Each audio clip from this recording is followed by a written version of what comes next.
Most New Year's resolutions fail because people treat goal setting as an act of imagination. You wish for a specific outcome, but you skip the step of actually engineering a system to reach it. The standard approach is to write out a long, text-heavy to-do list. But for many people, especially visual thinkers and those with neurodiverse minds, that format creates immediate cognitive overwhelm. It forces a non-linear brain to process information in a rigid, line-by-line sequence. Neurodivergent traits like dyslexia represent a difference in how information is processed rather than a lack of capability. Albert Einstein relied on visual, spatial intuition rather than strict linear text to solve complex physics problems. Steve Jobs shared a similar visual processing style. A non-linear brain allows you to spot connections and leverage points that traditional thinkers might miss, provided you have a system that organizes those patterns. To bridge this gap, systems thinker Mohammad Bahareth designed the public goal model canvas. Because neurodiverse minds often process information holistically, this 9-box grid maps an entire goal system on one page. It allows you to see the connections between your objective, your resources, and your risks at a single glance. Grab a blank piece of paper and a pen. We are going to build your personal visual blueprint together, step by step. Shifting from a scattered list to a visual canvas converts an abstract dream into an executable engineering project. Draw a 3x3 grid. In the top left, define your big goal. Save money is a wish. Save $1,000 in 6 months is a target.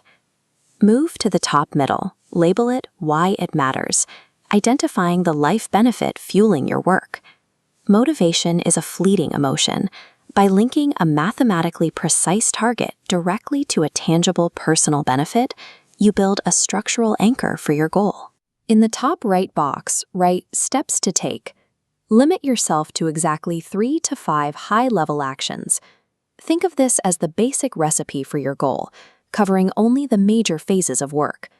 Do not list every minor chore required to finish the project. Staring at a list of 50 tiny tasks triggers decision paralysis. Keep the focus entirely on high-level direction. Drop down to the bottom left box and write mini goals. Take your main timeline and divide it into a monthly rhythm. If you need $1,000, your first mini goal is saving $170 by month 1. Restricting your roadmap to a few overarching steps and clear short-term milestones cuts through overthinking and creates immediate momentum. In the middle left box, make a list of what you need. Identify the absolute minimum physical tools or information required to take step 1.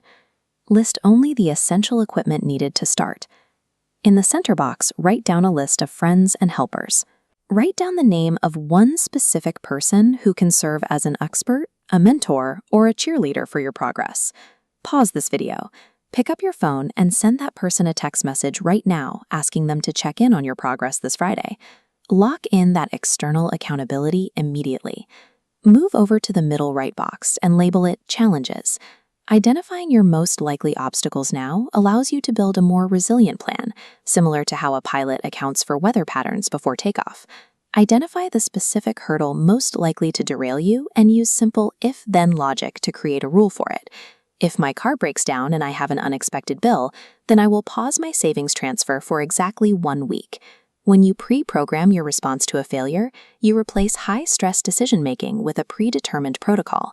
This stabilizes the system and helps you stay on course during a crisis. In the bottom middle box, write how to know you're winning. Pick one small, visible indicator that proves you are moving forward each week. Choose a metric that tracks your physical actions, not just the final result. Checking off that you completed a planned workout is an action metric you can control today. The number on the scale is a result that often lags behind your effort. Finally, in the bottom right box, write check and change. Set a rigid 10-minute appointment with yourself every week to review this canvas. Waiting months to evaluate your progress is a common error. You need frequent, scheduled intervals to see what is failing and immediately adjust your strategy. A plan without a feedback loop is a dead system. Your weekly review is the engine that keeps your blueprint alive and adaptable. You have now transformed a vague wish into a visual 9-box control center. Every dependency, risk, and timeline is mapped out on a single page. Tape this physical piece of paper to your refrigerator, your mirror, or your computer monitor. Keeping it in your constant line of sight ensures the system stays active. Your system is built, but the only variable separating a design from a result is solid physical action. Look at the steps to take box on your canvas. Identify the absolute smallest step on that list and execute it the second this video ends. Activate your system.